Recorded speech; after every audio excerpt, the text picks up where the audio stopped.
Legend Saravana ஸ்டோர்ஸின் Akshaya Tritiya offer சவரனுக்கு ரூபாய் 1000 தள்ளுபடி மே 12 வரை.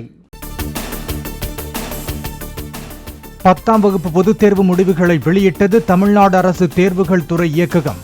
8,18,743 மாணவ மாணவிகள் தேர்ச்சி. 10ஆம் வகுப்பில் கடந்த ஆண்டை விட இந்த ஆண்டு தேர்ச்சி விகிதம் 0.16% அதிகம். 10ஆம் வகுப்பு பொதுத் தேர்வில் மாணவர்களை விட 5.95% மாணவிகள் அதிக அளவில் தேர்ச்சி. 10ஆம் வகுப்பு பொதுத் தேர்வில் 4,22,591 மாணவிகள் தேர்ச்சி. தேர்வு எழுதியவர்களில் 94.53 விழுக்காடு மாணவிகள் தேர்ச்சி என தேர்வுகள் இயக்ககம் அறிவிப்பு. 10ஆம் வகுப்பு பொதுத் தேர்வில் 3,96,152 மாணவர்கள் தேர்ச்சி. 88.58 விழுக்காடு மாணவர்கள் தேர்ச்சி பெற்றுள்ளதாக அறிவிப்பு. தமிழ் மொழி பாடத்தில் 8 பேரும், ஆங்கில பாடத்தில் 415 பேரும், கணிதத்தில் 20,691 மாணவ மாணவிகளும் முழு மதிப்பெண். அறிவியலில் 5,104 பேரும், சமூக அறிவியலில் 4,428 மாணவ மாணவிகளும் 100% மதிப்பெண் பெற்றனர். 10ஆம் வகுப்பு பொதுத் தேர்வில் அரியலூர் மாவட்டம் 97.31 விழுக்காடு தேர்ச்சியுடன் முதலிடம். சிவகங்கை, ராமநாதபுரம் மாவட்டங்கள் முறையே 2 மற்றும் 3ஆம் இடங்களை பிடித்தன. 10ஆம் வகுப்பு பொதுத் தேர்வில் குறைந்த அளவாக வேலூர் மாவட்டத்தில் 82.07% பேர் தேர்ச்சி.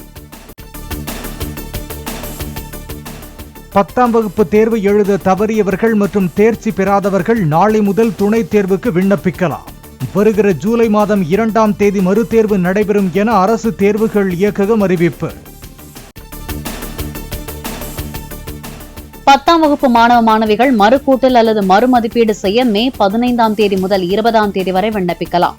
இந்த ஆண்டு முதல் 10ஆம் வகுப்பு மாணவர்களுக்கு மறுமதிப்பீடு வழங்கும் திட்டம் அறிமுகப்படுத்தப்பட்டுள்ளதாக அரசு தேர்வுகள் துறை இயக்ககம் அறிவிப்பு. 10ஆம் வகுப்பு மாணவர்களுக்கான தற்காலிக மதிப்பெண் சான்றிதழ் மே 13ஆம் தேதி முதல் அவரவர் பயின்ற பள்ளிகளில் வழங்கப்படும். தமிழ்நாடு அரசு தேர்வுகள் இயக்ககம் தகவல்.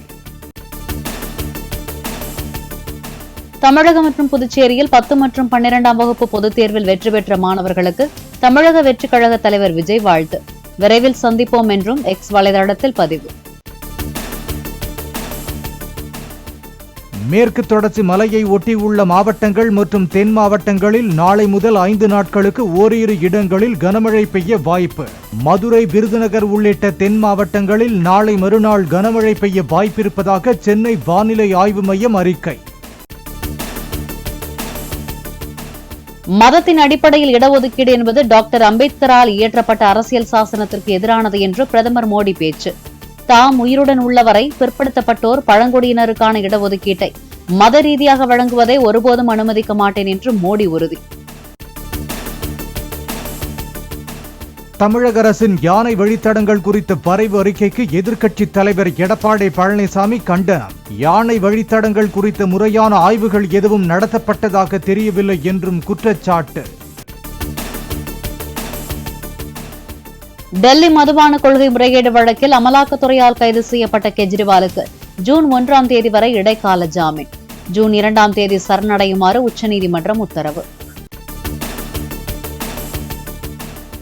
டெல்லி முதலமைச்சர் கெஜ்ரிவால் மக்களவைத் தேர்தல் பரப்புரையில் ஈடுபட அனுமதி அளித்தது உச்சநீதிமன்றம். பிரச்சாரத்தில் என்ன பேச வேண்டும் என்று உச்சநீதிமன்றம் எந்த கட்டுப்பாடும் விதிக்கவில்லை என்றும் கெஜ்ரிவால் தரப்பு வழக்கறிஞர் பேட்டி. இடைக்கால ஜாமீன் காலத்தில் கெஜ்ரிவால் முதலமைச்சர் அலுவலகத்திற்கும் தலைமைச் செயலகத்திற்கும் செல்லக்கூடாது என உச்சநீதிமன்றம் நிபந்தனை. மதுபான கொள்கை முறைகேடு வழக்கு பற்றி பொதுவெளியில் பேசவும் சாட்சிகளை சந்திக்கவும் கெஜ்ரிவாலுக்கு தடை. உதகை அரசு தாவரவியல் பூங்காவில் 126வது மலர் கண்காட்சியை தொடங்கி வைத்தார் தமிழ்நாடு தலைமைச் செயலாளர் சிவதாஸ் மீனா. பல லட்சம் மலர்களை கொண்டு வடிவமைக்கப்பட்டுள்ள டிஸ்னி வேர்ல்டு, மலை ரயில் உள்ளிட்ட பல்வேறு மலர் அலங்கார சிற்பங்களை கண்டு ரசித்த சுற்றுலா பயணிகள். அட்சய திருதியை நாளில் சென்னையில் 3 முறை உயர்ந்த தங்கத்தின் விலை. ஆபரண தங்கத்தின் விலை இன்று ஒரே நாளில் சவரனுக்கு 1,240 ரூபாய் உயர்ந்து 54,160 ரூபாய்க்கு விற்பனை. ஜெயக்குமாரின் வீட்டு தோட்டத்தில் உள்ள கிணற்றில் இருந்து கைப்பற்றப்பட்ட கத்தி தடயவியல் நிபுணர்கள் ஆய்வு. கத்தியால் குத்தி கொன்று பின் ஜெயக்குமார் உடலை எரித்தார்களா என்ற கோணத்திலும் போலீசார் தீவிர விசாரணை. கொலையான நெல்லை காங்கிரஸ் தலைவர் ஜெயக்குமாரின் 2 செல்போன்களை தேடி அவரது வீட்டு தோட்டத்தில் உள்ள கிணற்று நீரை 12 மணி நேரத்திற்கு மேலாக வெளியேற்றிய போலீசார். தண்ணீர் முழுவதுமாக வெளியேற்றப்பட்ட நிலையில் செல்போன்கள் எதுவும் கிடைக்கவில்லை என போலீசார் தகவல். அனுமதி பெற்ற கட்டிடத்திற்கு பதில் மரத்தடியில் வைத்து பட்டாசு தயாரித்ததே 10 பேரை பலிகொண்ட சிவகாசி பட்டாசு விபத்துக்கு காரணம் என போலீசார் தகவல். போதிய பாதுகாப்பு உபகரணங்கள் இன்றி தயாரிப்பு பணியில் ஈடுபட்டதால் உராய்வு ஏற்பட்டு வெடி விபத்து நேரிட்டதாகவும் எஃப்ஐஆர் பதிவு. யூடியூபர் சவுக்கு சங்கரின் சென்னை தியாகராய நகர் அலுவலகம் மற்றும் மதுரவாயல் வீட்டில் போலீசார் சோதனை. கஞ்சா வழக்கில் சவுக்கு சங்கர் கைதான நிலையில் தேனி பழனிச்செட்டிப்பட்டி போலீசார் ரெய்ட். கிளாம்பாக்கம் பேருந்து நிலையம் குறித்து சிஎம்டிஏ ஆவணங்கள் போல் போலியாக தயாரித்து அவதூறு பரப்பியதாக வழக்கில் சவுக்கு சங்கர் கைது. ஏற்கனவே 5 வழக்குகளில் கைது செய்யப்பட்டுள்ள நிலையில் மேலும் ஒரு வழக்கில் கைது செய்த சென்னை சைபர் கிரைம் போலீசார். 10 மாநிலங்களில் உள்ள 96 மக்களவைத் தொகுதிகளில் நாளை மாலையுடன் முடிவடைகிறது 4ஆம் கட்ட தேர்தல் பிரச்சாரம். மக்களவைத் தேர்தலுடன் 175 இடங்களை கொண்ட ஆந்திரா சட்டசபைக்கும் மே 13ஆம் தேதி வாக்குப்பதிவு நடைபெற உள்ளதால் பிரச்சாரம் தீவிரம். லெஜண்ட் சரவணா ஸ்டோர்ஸின் அக்ஷய திருதியா ஆஃபர். சவரனுக்கு ரூபாய் 1000 தள்ளுபடி மே 12 வரை.